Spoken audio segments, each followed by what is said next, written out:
What's going on YouTube? It's Matty with FusaroFitness, and I just kind of want to do a response video to a video that I put up yesterday talking about the post-workout window of opportunity, and I linked it on the screen.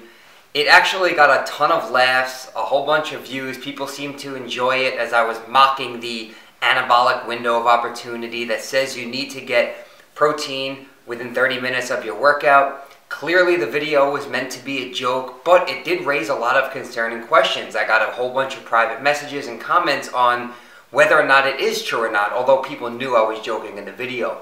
And what it really boils down to is there is no special window of opportunity.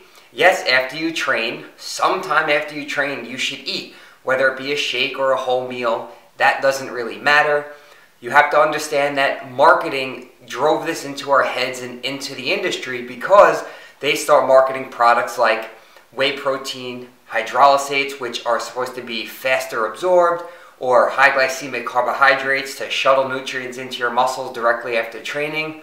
Again, this is a marketing scheme to get you to buy the product. You can eat a whole food meal post-training. Problem is, most people aren't really that hungry as soon as they're done with training, or maybe it just doesn't fit into their schedule conveniently. Keep it as simple as possible. Yes, after you train, protein synthesis is elevated, so it does make sense to get some nutrients, amino acids into the muscle, but there is no special window, especially if you are not training fasted. If you eat something before working out, many of us know that the process of digestion takes many hours. So if you eat a meal before training, whether it be 1, 2, or 3 hours, your body is still digesting that food during your training session and even some hours after your training. So it is not necessary to get something immediately post-training.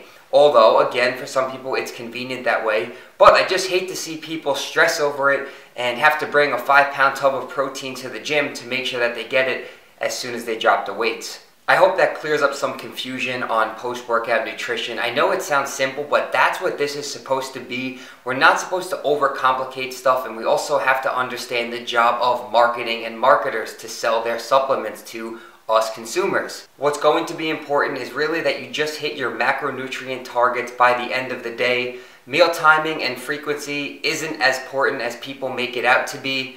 For endurance athletes, this can be something completely different, but I am sure if you are an endurance athlete, someone who does marathons or whatnot, then yes, you will be engaging in more glycogen depleting workouts. So it would make more sense to get your nutrients around training or during training. But for the majority of the people out there, it's really not something to worry about as far as your body composition goes. You could still build muscle if you wait more than an hour post-training to eat a meal or have a shake. So I hope that clears up all the confusion about it. Again, if you have any questions, feel free to ask down below. But the main goal here is to just keep it simple and not stress over the minutia.